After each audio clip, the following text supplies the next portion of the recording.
Salerno 43, the Allied invasion of Italy, September 1943. This is a war game published by GMT, designed by Mark Simonich. If you played the games by the same designer, you will definitely recognize many of the concepts, many of the ideas, and just the general style of the game. This is a competitive game for 2 players. It can also be played solitaire by a single player controlling both sides at the best of their possibilities, and that is how I played it.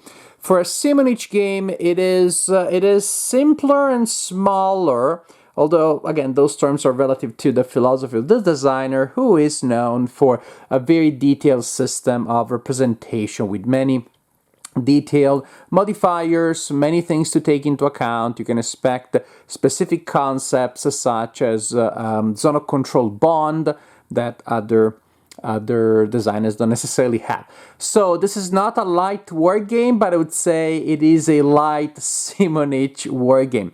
The situation is, well, the Allies are coming, they will be landing in southern Italy from these areas here, and they'll be trying to push as deep as possible as they can, trying to take control of victory locations that are indicated by those red dots with numbers on them. They're also trying to exit units from the map. The German side is trying, well, to prevent them from doing precisely so.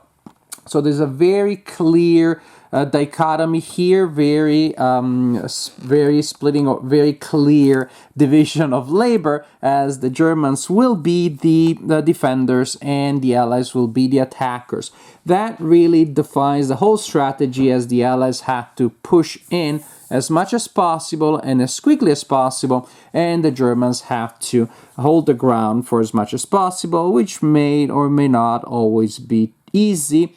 Especially there is a German withdrawal later in the game if you're playing the campaign game, which makes it harder for the Germans, of course.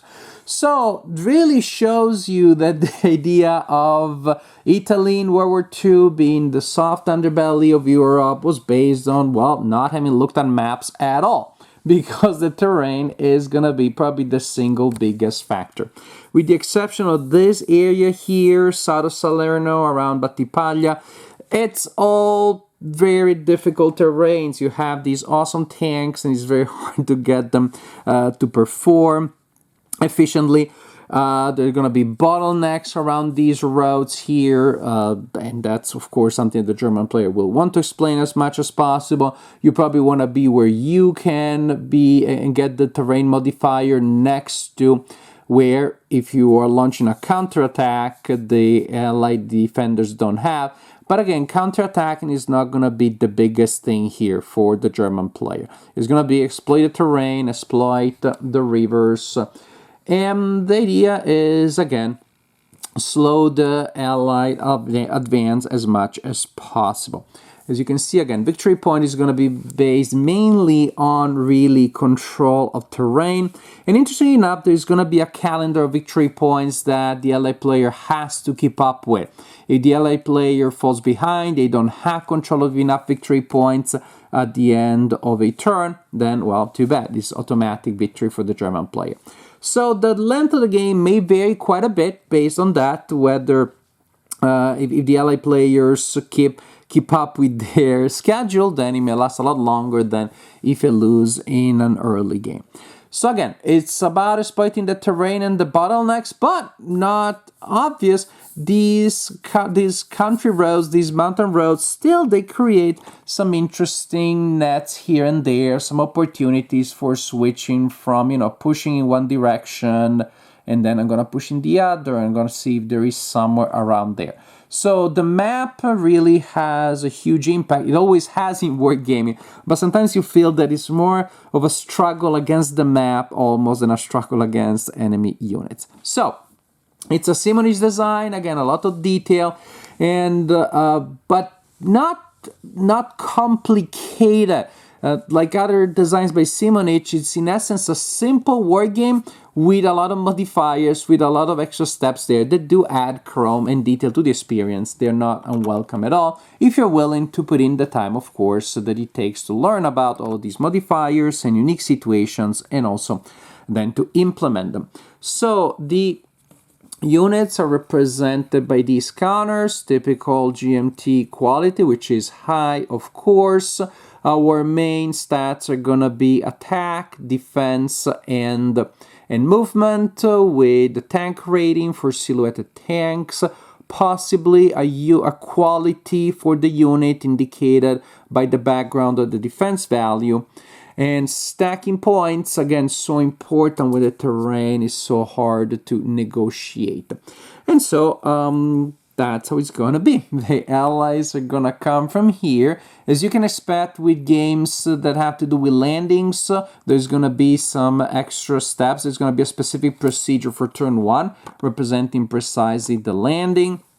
And they're gonna make it. It's very easy that they're gonna make it. The point is, how long are they gonna retain it? Will they be able to retain it? So after the initial impact, they're gonna move in the interior, and you have basically gonna have 2 main theaters of operation, 1-1 pushing north, and then an initial one that also will kind of split into smaller areas, smaller directional ways in which they're gonna try to.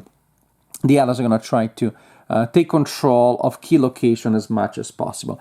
And as for the Germans, you're going to, well, take some pain, move back, take some more, and so on and so forth.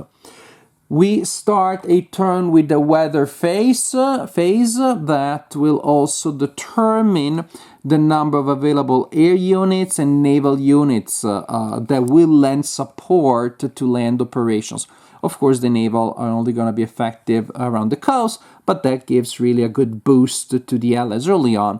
Later on, air units will provide support in combat. The number is variable.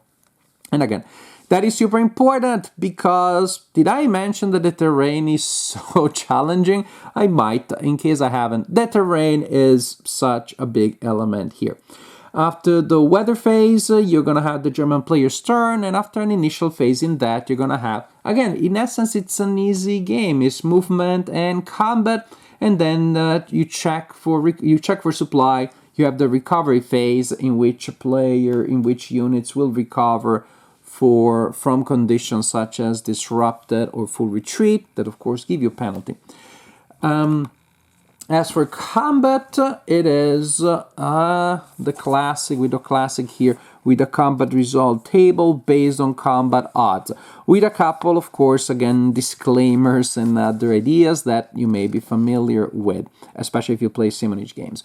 So not all attackers will necessarily be able to contribute all of their attack strength to the confrontation. You're going to have a main attack force, which usually is a division, with, again, some other things that you can attach to it. Other units will only contribute part to their strength. So you're going to have the total combat strength of the defender and the total defense strength of, total combat strength, the total attack strength of the attacker, divided by the total combat strength, defense strength of the defender. Turn that into a ratio, find the column, roll a die. Of course, the column may be modified by, again, tank superiority, air support, naval support, and things like that. Terrain modifying, say, the defensive factor of the defender. Ultimately, you have a column, you have a row determined by the die, and you have a result, which may be a loss for the attacker, exchange, defender, losses, retreats, super important, trying to push your defender away. And if the defender, since again holding on to terrain is so important for the German player, the defender may try to replace a retreat with a determined defense, in which case you roll a die in the corresponding column, modifiers apply, and you see if you're able to do it. It can be pretty tough. Also, again, to give you a sense of the combat modifiers that apply, as you can see, there's quite a number. So, like in many other, war games, I would say, midweight war games, you're going to have a lot of modifiers to take into account, but then again, working within these constraints to be able to launch the best attack in the best place with the best possible modifiers, it's part of the game. But it's hard. It's hard in this game to get those stunning results. because even with these restrictions, it's not going to be that hard for the German player to put together a decent defense, even with not many combat points, thanks to terrain, thanks to stacking. It's going to be hard to surround them. And so it really has the flow of a, well, can only be described as a meat grinder. It's hard to put together, again, big odds, and so the attacker is gonna have to try to really boost those attacks with, again, massive naval forces, air forces, and artillery, of course. The ones fired need to be resupplied using supply points. So I think the game captures very well the specific nature of this theater, which is mountain warfare, basically, in which land forces are almost at a standstill, almost in balance, and it is other factors such as, again, air support and artillery that you just keep piling in for those attacks that are particularly important. It's going to be impossible for the ally player to be able to push everywhere equally. Again, precisely because you're going to have 1-2, 1-1 combat odds, maybe 2-1 in most locations, and then you have to decide which ones you want to boost with your artillery support, giving you shifts and giving you decent odds. So it is a game that is somewhat demanding, not for beginners, again, from the point of view of the amount of information that you have to deal with, that you have to handle. It is, again, lighter in the Simonich range, and it's still a game that you can play in an evening, so that's not bad at all. It is also interesting that you can play solitaire, which is how I play most of my war games these days. And again, the pace of the game may not be for everybody because it does feel slow and somewhat repetitive in many cases, but it's not a bad thing necessarily when it really captures the essence of this theater of operations specifically. So it may look at on the surface repetitive and slow, but there is tension. But there's tension in it because you know that the breakthrough then may be hard to come back from for the German player. And at the same time, you're like right next to a location that you really need to meet your schedule of points, and you don't know if you're gonna have it. So if you were to look at people playing the game, I guess it would just look like maybe not much is happening. The movement is slow. There's not gonna be like sweeping epic maneuvers.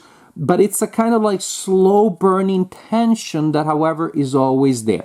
So, played as a solitaire game, I was really able to see that, to enjoy that specific pace of the game with that constant tension due to, yes, slow operation and operations and painful one. I guess that's a way to describe them.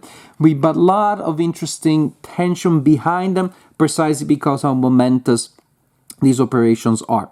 So this is my assessment. So Salerno 43, not a war game for beginners. However, it's a one-mapper game that is very playable in an evening by experienced or mid-level war gamers.